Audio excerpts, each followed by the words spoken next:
안녕하세요. 재테크농부입니다. 오늘은 나스닥이 6% 이상 하락한 상태에서 저점 매수가 가능한 종목들을 분석해 보겠습니다. 그럼 바로 시작하겠습니다. 구독과 좋아요 부탁드립니다. 해당 영상은 개인적인 의견일 뿐 참고만 부탁드립니다. 12월 6일 삼성증권에서 발표한 바이더딥 10종목입니다. 이때 발표한 종목을 다시 가져온 이유가 그때와 비슷하게 나스닥이 떨어지면서 주가가 많이 내려왔다고 생각하기 때문입니다.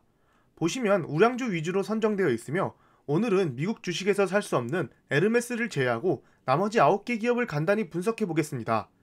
여기 있는 기업들은 모두 잘 아시는 기업일 텐데요.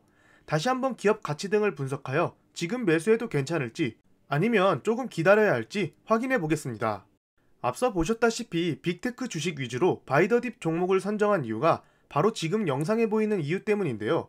조금씩 유동성 장세가 마무리되고 테이퍼링 및 변이 바이러스, 공급망 차질 속에서도 상승세를 지속한 종목들이 바로 빅테크이기 때문입니다. 리오프닝 때와 경기 민감주들이 힘을 못 쓰고 있고 고성장 중소형 주들은 올 초에 급등하다가 현재는 많이 하락한 상태입니다. 독점적 지배력을 가지고 있고 강력한 재무제표와 브랜드 파워가 있는 빅테크는 계속해서 성장해왔고 추후에 금리 인상이 오더라도 다른 주식들에 비해 큰 영향이 없을 것이라고 분석했기 때문입니다. 첫 번째는 마이크로소프트입니다. 누구나 잘 아는 주식이죠. 현재 고점 대비 7.4% 하락한 상태입니다. 마이크로소프트를 조금씩 모아가시는 분들한테는 좋은 주가가 온 듯합니다. 아래 애널리스트 의견은 아주 강한 매수입니다. 보시면 24명 중 23명이 매수, 1명이 홀드 의견입니다. 그리고 타겟 주가는 368달러로 현재보다 13% 상승 가능하고 배당도 0.77%나 있는 아주 좋은 배당 성장주입니다. 마이크로소프트의 PER은 주가와 달리 그리 크게 올라가지 않았습니다. 5년 평균 PER인 33.9와 거의 비슷한 36.1을 보여주고 있습니다. 이 말인즉슨 매출이 꾸준하게 성장하고 있다는 뜻입니다. 마이크로소프트는 보시다시피 경기 회복으로 인한 클라우드 및 IT 제품 수요 증가가 예상되고 윈도우 11 및 윈도우 365 공개에 따른 중장기 수요 기대감도 주가에 반영되고 있습니다. 또한 클라우드 지상국 애저 오비탈이라는 서비스를 선보이기도 했습니다. 우주, 클라우드, 빅데이터, 메타버스 등 미래 4차 산업의 필수적인 분야에 모두 손을 뻗고 있습니다. 그렇기에 오른쪽 아래에 보시다시피 세계 시총 2위 기업임에도 불구하고 10% 이상의 고성장을 보여줄 수 있다고 생각합니다.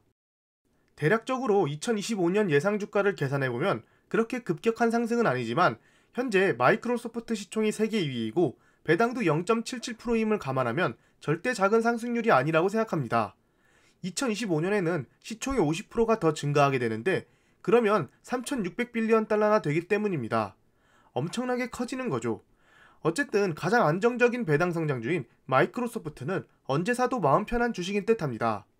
그 다음은 애플입니다. 현재 고점 대비 6% 하락한 상태입니다. 요즘에 안전자산으로 떠오르면서 사람들이 금보다 더 많이 매수하는 애플입니다.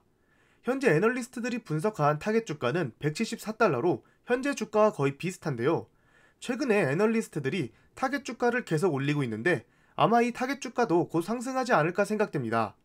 배당도 현재 0.51%나 있는 마이크로소프트와 동일한 좋은 배당 성장주입니다.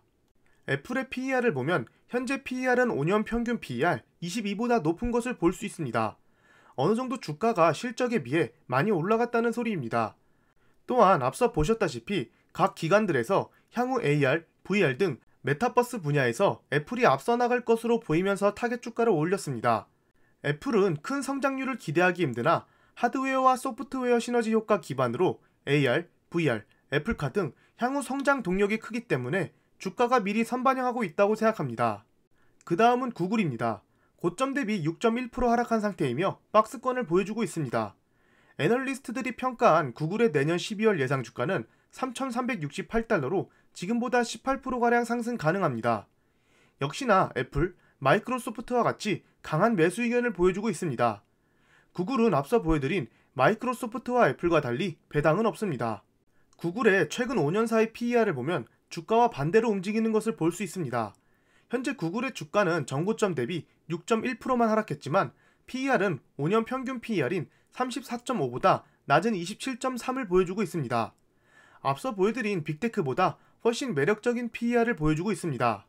UBS 또한 이번 달 초 타겟 주가를 무려 3,190달러에서 23% 상승된 3,925달러로 상향해서 발표했습니다.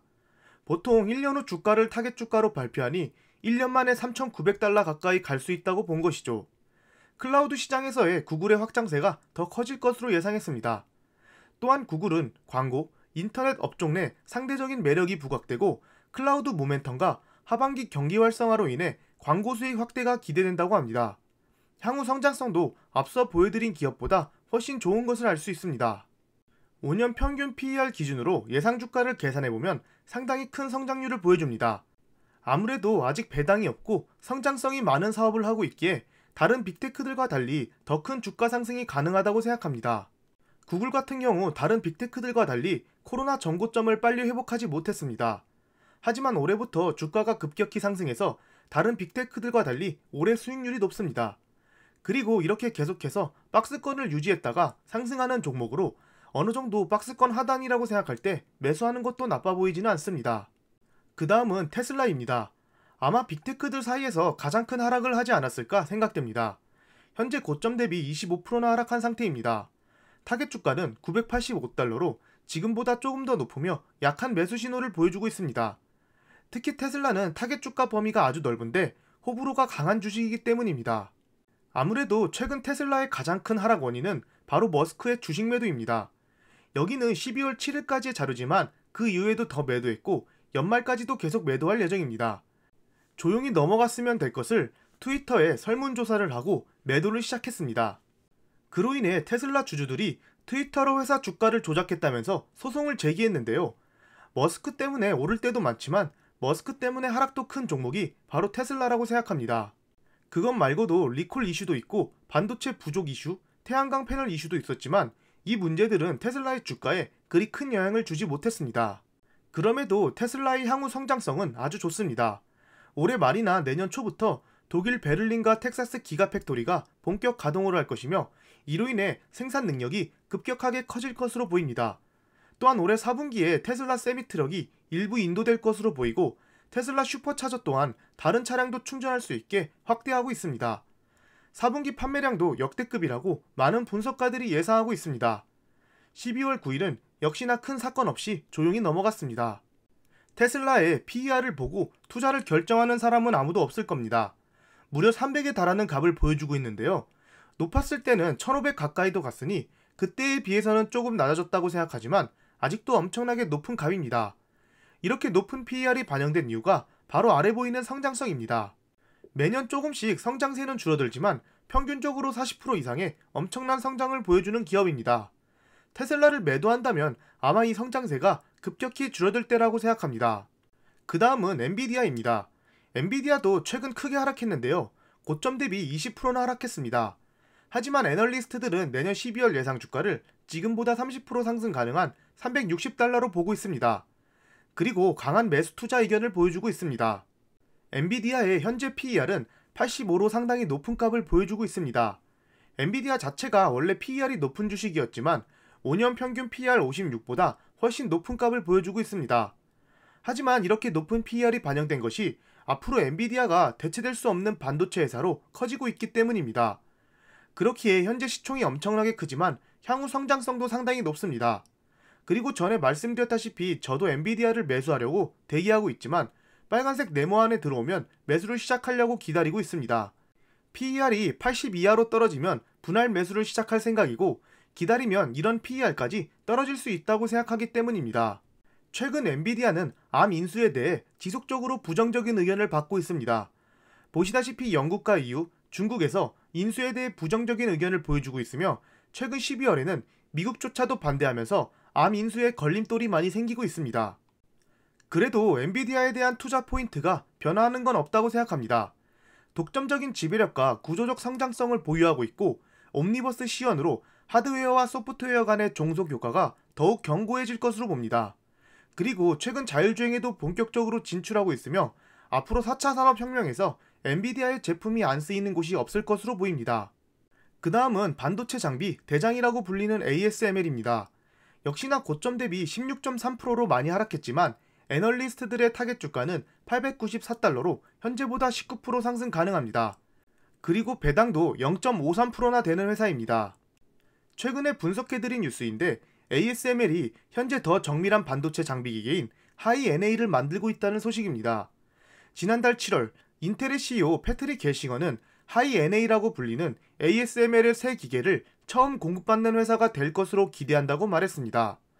이 하이-NA 장비는 3나노미터 이하의 해상도를 가질 것으로 보이며 기존 EUV 장비보다 2배 비싼 3억 달러라고 합니다.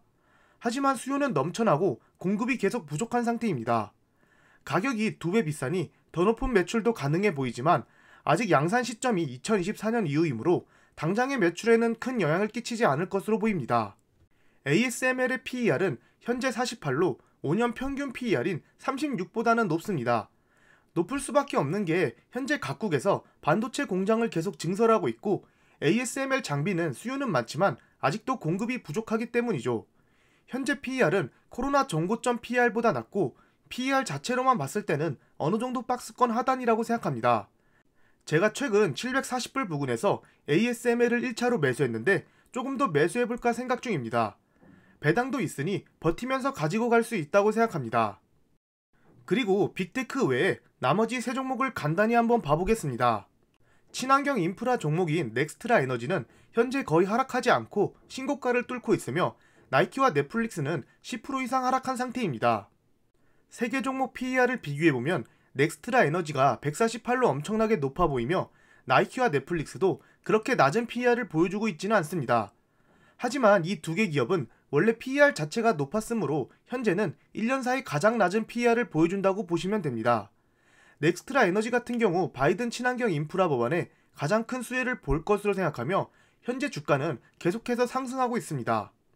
오늘 분석한 종목들을 간단히 봐보겠습니다. 크게 하락한 종목들도 있지만 역시 시총이 큰 기업들이 주가 변동이 작다는 것을 알 수 있습니다. 시장이 안 좋아도 잘 버틴다는 뜻입니다. 여기 있는 주식들은 앞으로도 좋은 성장성을 보여줄 것이라 생각하지만 박스권을 유지할 수 있고 고점에 매수하실 수도 있으므로 각자의 투자 기준에 맞춰 어느 정도 바닥이다 판단되시면 매수하시기를 추천드립니다. 여기 있는 종목들을 잘만 매수해서 들고 가신다면 내년 금리 인상이 시작돼도 큰 충격이 없지 않을까 개인적으로 생각됩니다. 절대 투자 추천 영상이 아닌 개인적인 의견이니 참고만 부탁드립니다. 지금까지 제 영상을 봐주셔서 감사합니다. 구독과 좋아요 부탁드립니다.